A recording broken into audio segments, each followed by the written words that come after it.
भक्तों वालों, आज आपको श्रीमद् भागवत षष्ठ स्कंद में 12वां अध्याय वृत्रासुर के वध की कथा कहूँगा। आप इसको ध्यानपूर्वक सुने और इस चैनल को लाइक करें, सब्सक्राइब जरूर करें। कथा सुनिए। श्री सुखदेव जी कहते हैं, राजन, वृत्रासुर रणभूमि में अपना शरीर छोड़ना चाहता था, क्योंकि उसके विचार से इंद्र पर विजय प्राप्त करके स्वर्ग पाने की अपेक्षा मरकर भगवान को प्राप्त करना श्रेष्ठ था। इसीलिए जैसे प्रलयकालीन जल में केटवासुर भगवान विष्णु पर चोट करने के लिए दौड़ा था, वैसे वह भी त्रिशूल उठाकर इंद्र पर टूट पड़ा। वीर वृत्रासुर ने प्रलयकालीन अग्नि की लपटों के समान तीखी नोकों वाले त्रिशूल को घुमाकर बड़े वेग से इंद्र पर चलाया और अत्यंत क्रोध से सियानाद करके बोला, पापी इंद्र, अब तू बच नहीं सकता।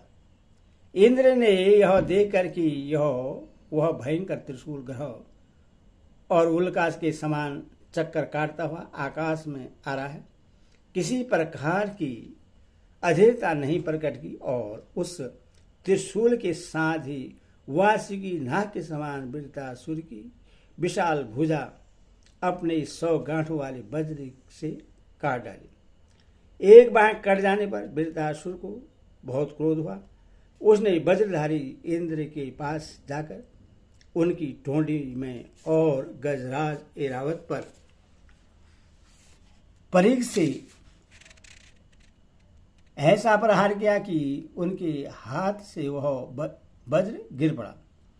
वृत्रासुर के इस अत्यंत अलौकिक कार्य को देखकर देवता, असुर, चारण, सिद्धगण आदि सभी प्रशंसा करने लगे, परंतु इंद्र का संकट देखकर वही लोग बार बार हाय हाय कहकर चिल्लाने लगे।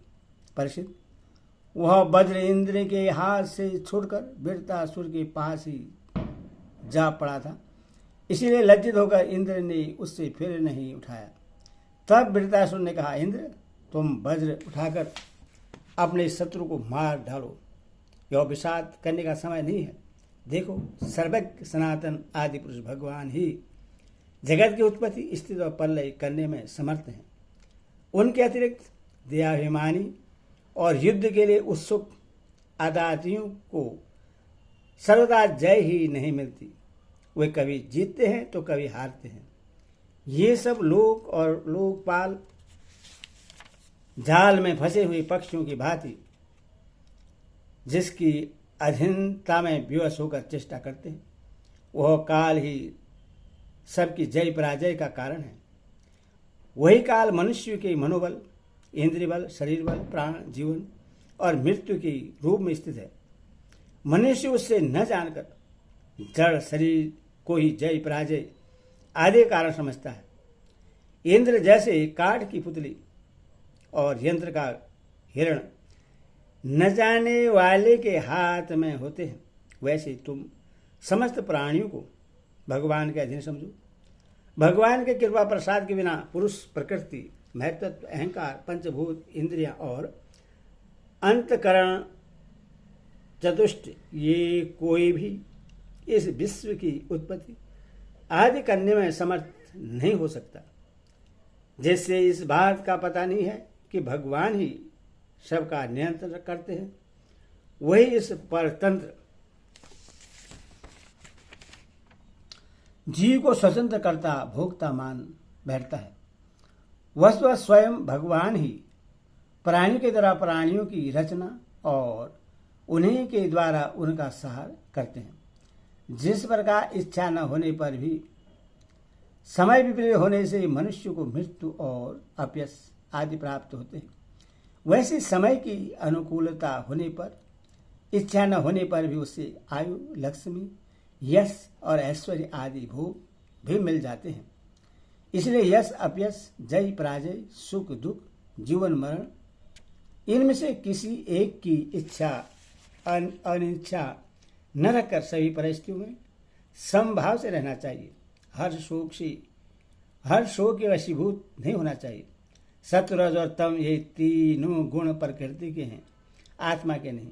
अतः जो पुरुष आत्मा को उनका साक्षी मात्र जानता है, वह उनके गुण दोष से लिप्त नहीं होता।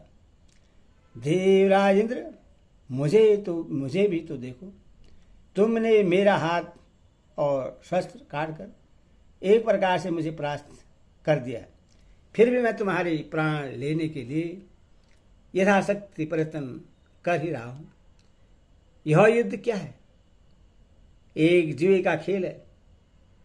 इसमें प्राण की बाजी लगती है, बाणों के पासे डाले जाते हैं और वाहन ही चौरस है। इसमें पहले से यह बात नहीं मालूम होती कि कौन जीतेगा और कौन हारेगा। श्री सुखदेव जी कहते हैं, परीक्षित, वृत्तासुर के ये सत्य एवं निष्कपट वचन सुनकर इंद्र ने उनका आदर किया और अपना वज्र उठा लिया। इसके बाद बिना किसी प्रकार का आश्चर्य किए मुस्कुराते हुए कहने लगे।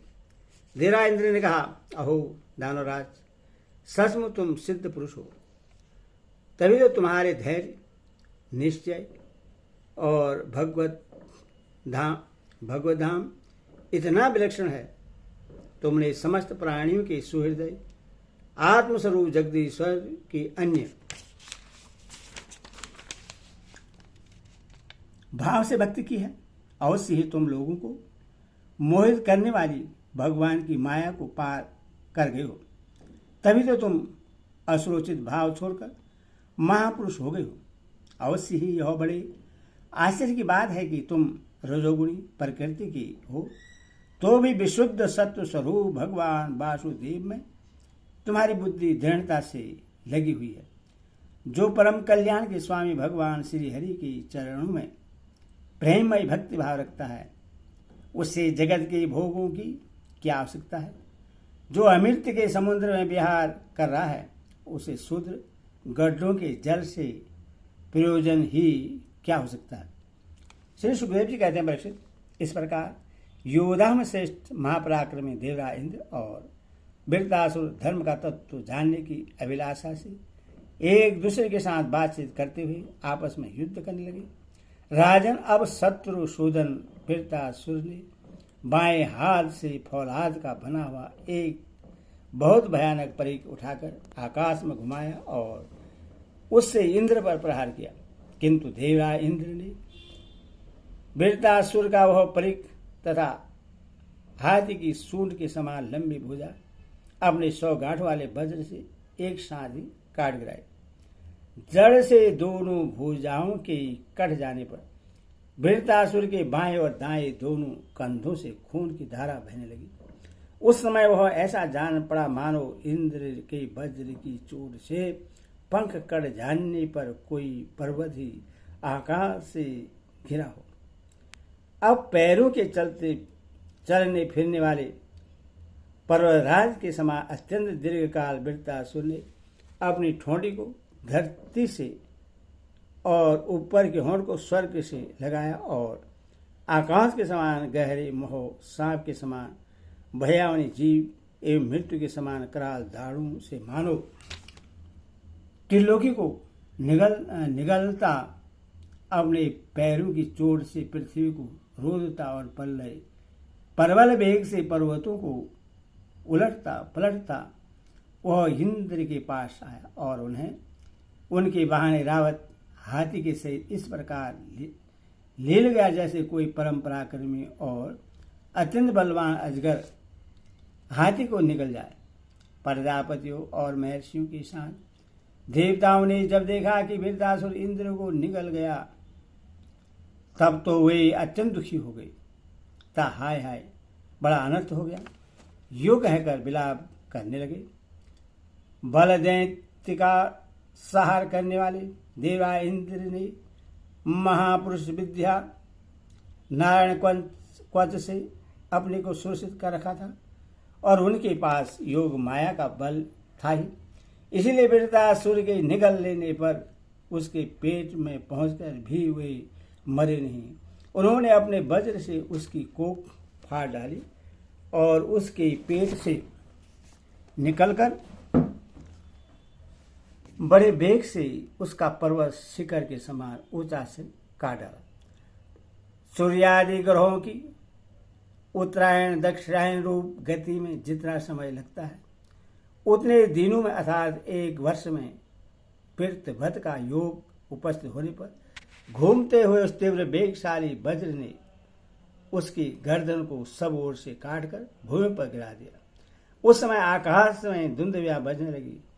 महर्षि के साथ गर्दव सिद्ध आदि वृत्तघाती इंद्र का पराक्रम सूचित करने वाले मंत्रों से उनकी स्तुति करने लगे। आनंद के साथ उन पर पुष्पों की वर्षा करने लगे। शब्दवन प्रसिद्ध उस समय वृत्तासुर के शरीर से उसकी आत्मज्योति बाहर निकली और इंद्र आदि सब लोगों के देखते देखते सर्वलोकातीत भगवान के स्वरूप में लीन हो गई। हरि ओम तत्सत। हरि ओम।